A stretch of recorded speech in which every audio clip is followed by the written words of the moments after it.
Nuova edizione del Festival Biblico, che cosa dobbiamo aspettarci per quest'anno?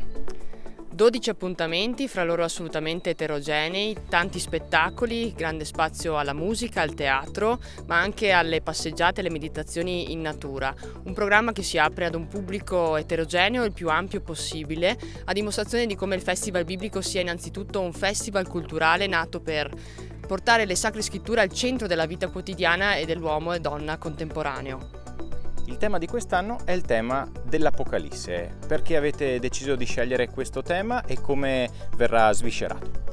Il tema dell'Apocalisse di fatto è un approccio al presente. Abbiamo scelto questo tema a dimostrazione di come sia necessario ripartire e ricostruire questo preciso nostro mondo. Di fatto lo vediamo tutti i giorni, gli shock di questo millennio sono sempre più numerosi, dalla guerra, dalla pandemia, sino alla crisi ambientale. Di fatto quindi il tema dell'Apocalisse, che tratta proprio il senso della rivelazione ma un libro della speranza, vuole proprio essere questo, un guardare quelli che sono gli elementi di questo tempo, il senso del mistero, il senso del tempo, il tema della storia, della mitezza, quindi questi temi con lo sguardo dell'Apocalisse, quindi di un qualcosa che può essere ricostruito con lo sguardo verso il futuro, verso la speranza.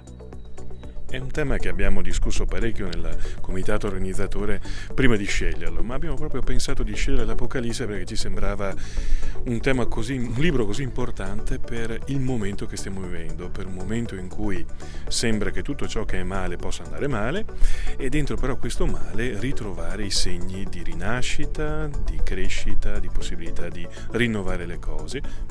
Usiamo una parola più, a noi consueta, è il termine speranza. È un tema particolare, è un tema che ancora nell'immaginario collettivo l'Apocalisse può significare presagio di sventura. In realtà io credo e mi auguro che questo Festival Biblico rimetta a posto quello che è il senso, il contenuto dell'Apocalisse, cioè il libro del disvelamento, il libro nel quale si profetizza che finalmente il bene trionferà sul male. È un tema di grandissima attualità. Tanti sono gli appuntamenti, diamo una veloce panoramica di quelli più importanti. Apriremo il venerdì pomeriggio alle 17:30 con appunto una prima conferenza che di fatto entra nel vivo del libro di San Giovanni, con anche la presentazione dell'icona di Nicla de Polo sull'Apocalisse, e proseguiremo poi il venerdì sera con il grande spettacolo Apocalisse di Lucilla Giannoni. Altri spettacoli ci saranno il sabato sera con un concerto di musica sacra in cattedrale con il gruppo La Reverdì, e concluderemo la domenica sera con lo spettacolo Re muore di Eugenie Ionesco con il Centro Teatrale da Ponte, quindi al Teatro da Ponte.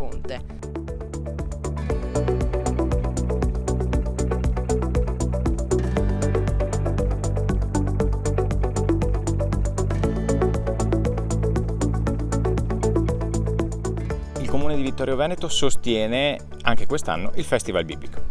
E lo sostiene molto convintamente perché ha visto i risultati del coinvolgimento di Vittorio Veneto dal punto di vista culturale e artistico degli altri anni, e perché quest'anno dimostra di affrontare un tema che riveste un grande interesse, un grande fascino. Qual è l'invito da fare ai vittoriesi? Sicuramente di partecipare a tutti quanti gli eventi che sono diversificati, variegati, che possono incontrare tutti i gusti e tutte le età. Invito tutti quanti ad approfittare veramente degli eventi che sono pubblicizzati in tutti i modi, insomma, sui canali, social, internet, eccetera, anche cartacei, approfittare di tutti questi eventi il più possibile, naturalmente, perché possono davvero essere per ciascuno di noi e comunitariamente un evento motivante per guardare al futuro con un po' più di fiducia e di speranza, e questo lo possiamo fare sempre insieme.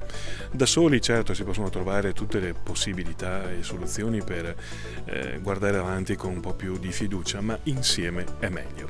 L'invito ai vittoriesi è a vivere questa esperienza con un cuore aperto, un cuore di fiducia, un cuore di speranza verso questo futuro che di fatto possiamo ricostruire. Le arti, lo spettacolo e queste conferenze vogliono essere proprio questo slancio verso la vita, con l'idea di abbracciarla con la sicurezza di essere innanzitutto una grande comunità che procede insieme.